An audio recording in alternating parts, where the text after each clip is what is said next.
सबसे पहले बात आज मकबूजा जम्मू कश्मीर की पीओ की, जहां पर हालात पुरतशद्दुद नजर आ रहे हैं। और इस बीच कल का दिन काफ़ी अहम है, क्योंकि कल जो जैक है उनका अहम इजलास होने जा रहा है। और जिस इजलास में आइंदा का लाही अमल क्या रहेगा, नया एहतजाज कैलेंडर जो है वो जारी होगा और किस तरीके का नया एहतजाज होगा।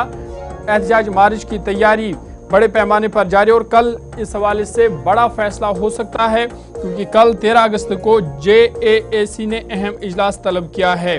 पाकिस्तान के सैर इंतज़ाम कश्मीर में 13 अगस्त यानी कल एहतजाजी तहरीक के हवाले से अहम पेशरफ्त मुतवक्का है।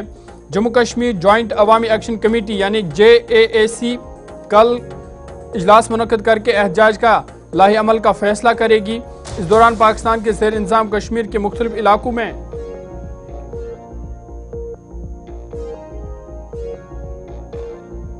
POJK में मुख्तलिफ इलाकों में अवामी तहरीक होने की इतलात है, जबकि बैरून मुल्क मुकीम पाकिस्तानियों और मकामी शहरियों की जानिब से भी 13 अगस्त के एहतजाज मार्च की तैयारी बड़े पैमाने पर की जा रही है।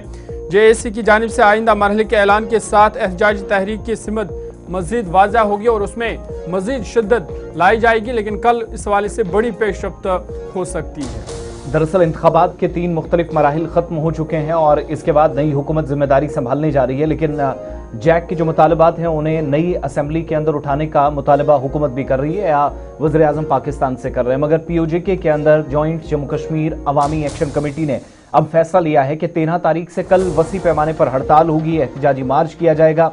और इसके अलावा 13 तारीख के बाद कैसे प्रोग्राम आगे चलेंगे, पाकिस्तान में यौम आज़ादी के बाद और यौम आज़ादी से पहले कुछ घंटे जो है इसके लिए हिकमत अमली तरतीब दी जाएगी। इधर दूसरी तरफ जो प्लान तरतीब दिया गया है उसमें तलबा एहतजाज में जो लोग शामिल हुए थे, जिनमें असातिज़ा भी हैं, सरकारी मुलाजमीन हैं, उन तमाम लोगों को इदारों से निकाला जा रहा है। क्रैक डाउन पाकिस्तानी अथॉरिटीज़ ने उनके खिलाफ शुरू किया है, तो उसको वापस लेने का जॉइंट अवामी एक्शन कमेटी की तरफ से मुतालबा किया गया है। और मौजूदा वक्त में नई हुकूमत बनने या फिर जो इंतखाबात का अमल चला है जिसमें 2 से 2.5-3% के आसपास हाईएस्ट पोल परसेंटेज गया है, उसको किसी भी सूरत में कबूल नहीं किया जाएगा।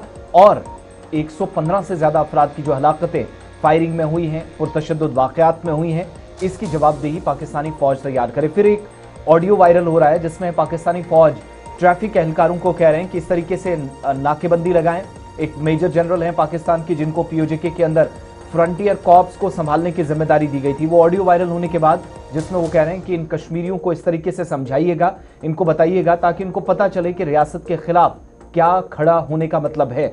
और उन जगहों पर जहां पर ब्लॉकेड था, जहां पर एहतजाज चल रहे हैं, इनको सबक सिखाने की जरूरत है। उस ऑडियो के बाद उस पर बरहमी का इजहार जैक की तरफ से किया गया और कहा गया कि जो मुकम्मल तौर पर यह दहशतगर्दी का पूरा मंसूबा है, इसके पीछे दरअसल पाकिस्तान के अंदर रावलपिंडी, इस्लामाबाद, कराची और लाहौर से बनने वाले प्लान्स हैं, जिसके पीछे सो कॉल्ड सिविल गवर्नमेंट भी है।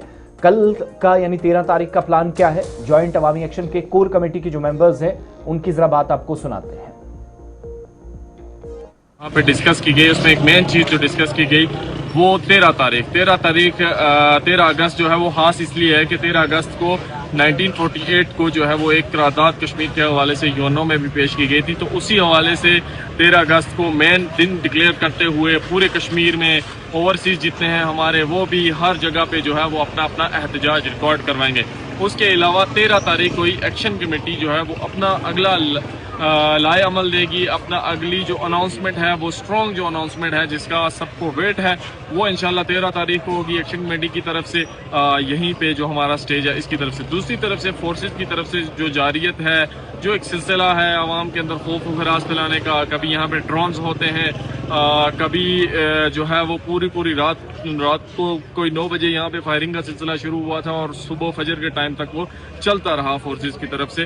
तो आवाम के अंदर खौफ व खराश फैलाने की कोशिश, कभी यहाँ की वो मसाजिद से ऐलान करते हैं आप डी चौक खाली करते हैं, कभी क्या बहरहाल इस तरह के हालात लगे रहते हैं। लेकिन जो अवाम है वो पुरअज़म है और डी चौक में बैठे हुए हैं। इस जगह को अवाम ने छोड़ना नहीं है भाई साहब, बल्कि अगर तो मामला हल ना हुए तो यहाँ से आगे बढ़ना है।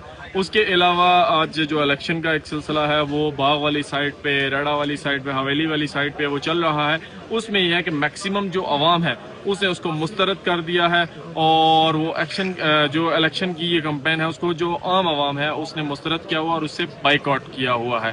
कई जगहों पे पोलिंग हो ही नहीं सकी और जहाँ पे कहीं हुई भी है वो 1% या 2% हुई है, वो भी बंदूक के जोर पे हुई है। तो इलेक्शन का बाइकआउट है। और एक और चीज का इलेक्शन कमेटी ने अनाउंस की थी कि इलेक्शन का बाइकआउट हमारी तरफ से किसी जबरदस्ती पे अवाम के साथ ये नहीं कहा जा रहा कि अवाम जो जा रही है उनको डंडे मारने के लिए कभी भी नहीं कहा जा रहा कि आप जाके वोट ना कास्ट करें। यहाँ से कहा गया कि सिर्फ बाइकआउट करना है हमने और पुरअमन रहते हुए हमने इलेक्शन का बाइकआउट करना है। तो ये कुछ अपडेट्स थी जी, इंशाल्लाह मजीद। ये जॉइंट अवामी एक्शन कमेटी के जिम्मेदारान कोर कमेटी के मेंबर्स जो सरकार के साथ मुतालबा कर रहे हैं मुज़ाकरात का, लेकिन हुकूमत की जानिब से कोई इस सिलसिले में अभी तक हतमी प्लान तरतीब नहीं दिया गया है, जिस पर एक गैर यकीनी सूरत हाल और वो जो टकराव वाली सूरत हाल थी वो बरकरार है।